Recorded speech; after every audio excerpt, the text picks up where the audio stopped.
nkulamusizaako ggwe ali eyo atulaba nsinzidde wano mu kibuga ekya Boston, Massachusetts, era nga kyamaze edda okulangirirwa nti omukulembeze w'eggwanga omupya owa Amerika ye President Donald Trump ow'omulundi ogwana mu 7.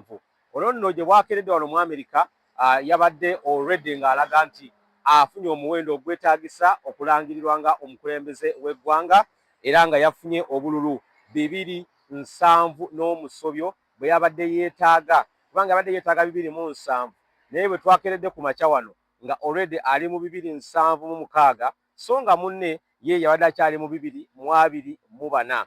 Kitegeeza ki ekyo? Nti olumala okuweza buno obululu 270 oba electoral college, oba tolina kyala kyolindiridde, tewali kakiiko ka byakulonda mu Amerika akaba kagalinda okulangirira, kubanga buli state ebeera n'akakiiko kaayo ak'okulonda. Kyekyenjawulo ekyo ekiriwo wano mu Amerika nti Massachusetts oba buli ssaza lya Amerika kadinze lyendimu wano liyina akakiiko akaalyo. So bwe kamala okugatta ebyako kabifulumya ne kalangirira ebyo.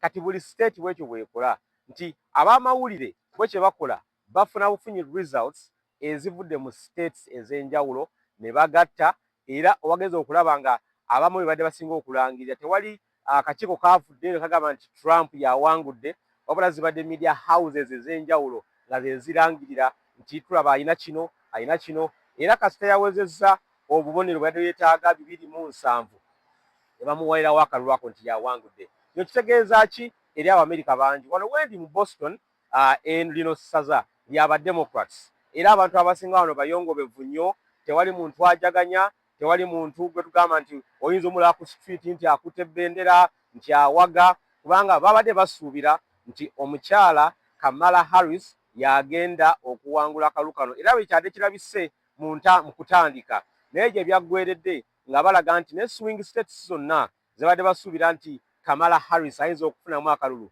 nga zonna Donald Trump amukubye. E North Carolina zibadde basuubira n'amukuba, e Pennsylvania, mu states zonna zonna zibadde bagamba nti osanga Kamara Harris mwagenda okufuna eddoboozi ayimirire awangula akalulu kano. Kitegeera kyeri Donald Trump azze ayogera ensonga nnyingi. Ensonga ezimu kwe ayogerako z'ensonga ya economy ya Amerika, gye tulaba kati nti emiwendo gyongedde okulinnya, abantu tebakyalina mirimu abasinga, emisolo giri waggulu nnyo, omuwendo gw'ennyumba okupangisa amayumba guli waggulu nnyo, amafuta gongedde okulinnya waggulu.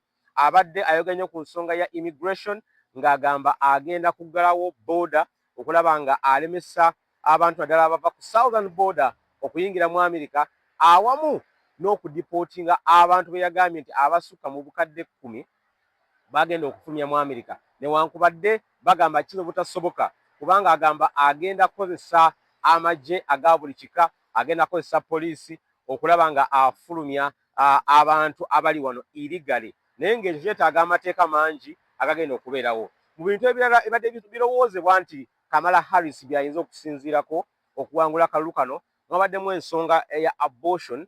Abadde apushinga nnyo ekintu kino ekya reproductive rights ez'abakyala, era nga kyali kisuubirwa nti abakyala bayinza okugolokoka mu Amerika ne bamuwagira Kamala Harris, kubanga abadde ayagala kutongoza zi abortion clinics, buli state ebeere nga erina abortion laws, nga omukyala kabeere baana ab'amasomero nga baba baagala okugyamu embuto tebalina kweralikira nti banaagendawa, naye ebyo byonna byonna ebadde bisuubirwa nti biyinza omuwa akalulu kano tebisobodde kumuyamba. Ensonga endala eyabadde esuubirwa okuyamba Kamala Harris yabadde ku nsonga ey'abannaffe bano aba LGBT, kubanga abadde abawagira nnyo, ate kyadde kisuubirwa nti nabo osanga akalulu kaabwe kajja kumuyamba, naye nako tekasobodde kumuyamba. So tusuubira ki? Tusuubira nti mu kaseera kano wajja kuba bavaayo balangirire.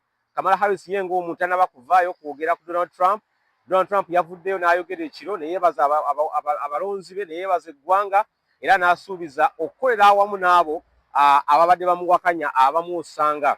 Njagala just okuwaako ku statistics entini then tuve wano, naye nga mu bintu bibadde tusuubira okubeera ebizibu ennyo, kyabadde kyakuba nti obululu buno ate bwanguye nnyo okutuuka. Twali tumanyi nti bujja kulwawo okutuuka, naye nga bwanguye okutuuka. Mpozi ensonga endala eya aba senators nayo tulabye nga aba Republicans bafunye ba senators abangi okusinga bali batusuubira, era nga Donald Trump agenda kubanga ali in charge of the Senate, obanga ogamba nti ayina abamemba abadde basukka mu 51 beyandibadde yeetaaga okubeera nga ne Senate nayo agiina. So agenda kubanga ye mukulembeze ate nga ayina ne Senate nga kijja kuba kimwanguyiza okuyisaawo amateeka gonna.